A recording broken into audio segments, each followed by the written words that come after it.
فریدی نام کے مجرم نے پولیس کے سامنے اعتراف کیا کہ وہ اپنے لڑکوں کے ساتھ غیر فطری جنسی عمل کا مرتکب ہوا ہے، لیکن اس نے اغلام بازی کے الزام کی تردید کی۔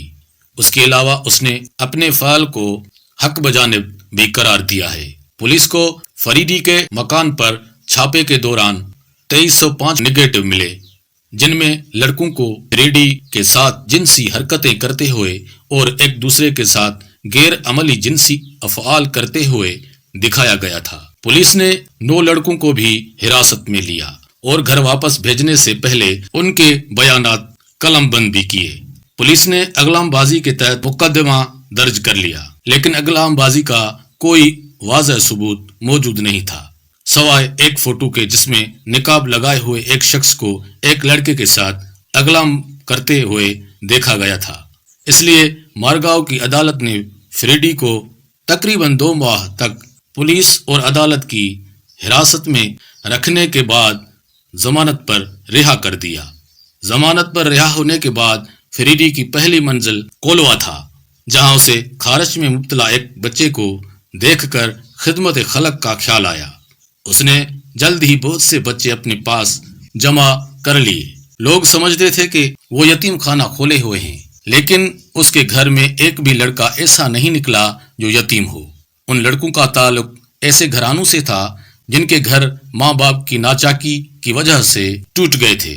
فریدی نے کولوا کا مکان یہ کہہ کر چھوڑ دیا کہ وہ بہت چھوٹا ہے اور فٹوریڈا میں ایک مکان خرید لیا، لیکن کولوا والا مکان اب بھی اس کے پاس تھا۔ لمبی داڑھی والے 40 سالہ شخص کو دیکھ کر جو سائیکل پر بچوں کو گھمانے پھرانے لے جاتا تھا، ہر شخص انہیں سمجھتا تھا کہ یہ ایک خدا ترس انسان ہے، تو محض انسان دوستی کے خاطر اپنے گھر میں رہنے والے بچوں کی دیکھ بھال کرتا ہے۔ فریدی اپنے گھر میں رہنے والے بچوں کا بڑا خیال رکھتا تھا۔ وہ انہیں کھانا کپڑا فراہم کرنے کے علاوہ پڑھنے کے لیے قریب کے اسکول میں بھی بھیجتا تھا۔ وہ انہیں سائیکلیں اور بسکٹ کے ڈبے بھی دلاتا تھا۔ وہ ہر لڑکے کو روز کے حساب سے جیب خرچ دیتا تھا، اور جو لڑکے مچھلیاں صاف کرنے یا کھانا پکانے میں اس کی مدد کرتے تھے، وہ انہیں بھی روز کے حساب سے خرچہ پانی دیتا تھا۔ فریدی کے ساتھ رہنے والے لڑکے اس سے بڑی محبت کرتے تھے۔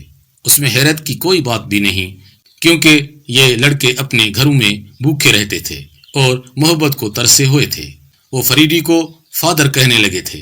کولوا کے لائنز کلب نے فریدی کی سماجی خدمات سے متاثر ہو کر ایک مرتبہ اعزاز سے بھی نوازا تھا، لیکن بعد میں تحقیقات سے تصویر کا گھناؤنا رخ عوام کے سامنے آیا۔ فریدی اپنے کپڑے اتارنے کے ساتھ لڑکوں کو بھی ننگا کر دیتا تھا، اور یہ لوگ گھر میں آزادی سے گھومتے پھرتے تھے۔ وہ ان کے ساتھ بغیر عملی جنسی افعال کو مرتکب ہوتا تھا اور لڑکوں کو ایک دوسرے کے ساتھ جنسی کجروی کی حرکتیں کرنے کی تلقین کرتا تھا۔ اس کے ہاں غیر ملکیوں کا تانا لگا رہتا تھا۔ پولیس نے اس بات کو حالانکہ غلط بتایا تھا، لیکن اس کے پڑوسیوں کا دعویٰ ہے کہ بہت سے غیر ملکی سیاح رات کو دیر گئے فریدی کے گھر سے 2-3 لڑکوں کو ساتھ لے جاتے تھے اور دوسرے دن وہ واپس آیا کرتے تھے۔ فریدی کی یہ بھی عادت تھی کہ وہ اپنے گھر میں رہنے والے لڑکوں کی ہر برہنہ تصویریں بھی کھینچتا تھا، جن میں وہ جنسی کجروی سے متعلق مختلف حرکتیں کرتے ہوئے دکھائی دیتے تھے۔ فریدی کا دعویٰ تھا کہ یہ تصویر ایک پروفیسر کے لیے ہوتی تھی جو جنسی رویے کے بارے میں اپنے طلباء کو سمجھانے کے لیے انہیں استعمال کرتا تھا، لیکن فریدی کا یہ دعویٰ غلط معلوم ہوتا ہے، کیونکہ اگر ایسا تھا تو پھر 2000 تصویریں اس کے پاس کیوں باقی رہیں؟ تصویروں سے جنسی اذیت پسندی کا ثبوت بھی ملتا ہے۔ تصویروں میں فریدی نے اپنے غیر فطری جنسی افعال کی جو وجہ پیش کی ہے وہ عجیب و غریب ہے۔ اس نے پولیس کو بیان دیتے ہوئے بتایا کہ ہمارے آبا و اجداد جنگوں میں ننگے گھومتے تھے، میں نے اس فطری طریقے پر لوٹنے کی کوشش کی ہے۔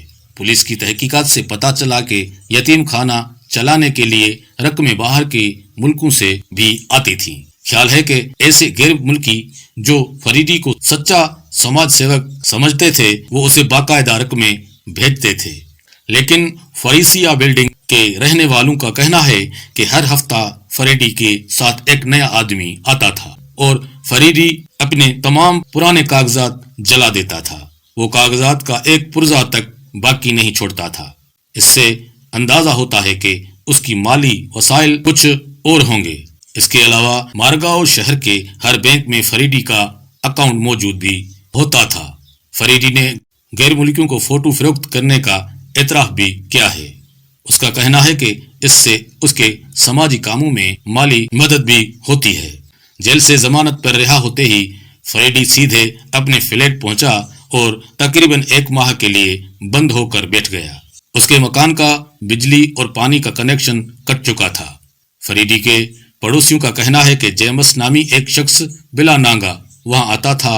یہ شخص فریڈی کے لیے کھانا لاتا تھا اور واپسی میں ایسے ڈبے اپنے ساتھ لے جاتا تھا جن میں سے سخت بدبو نکلتی تھی۔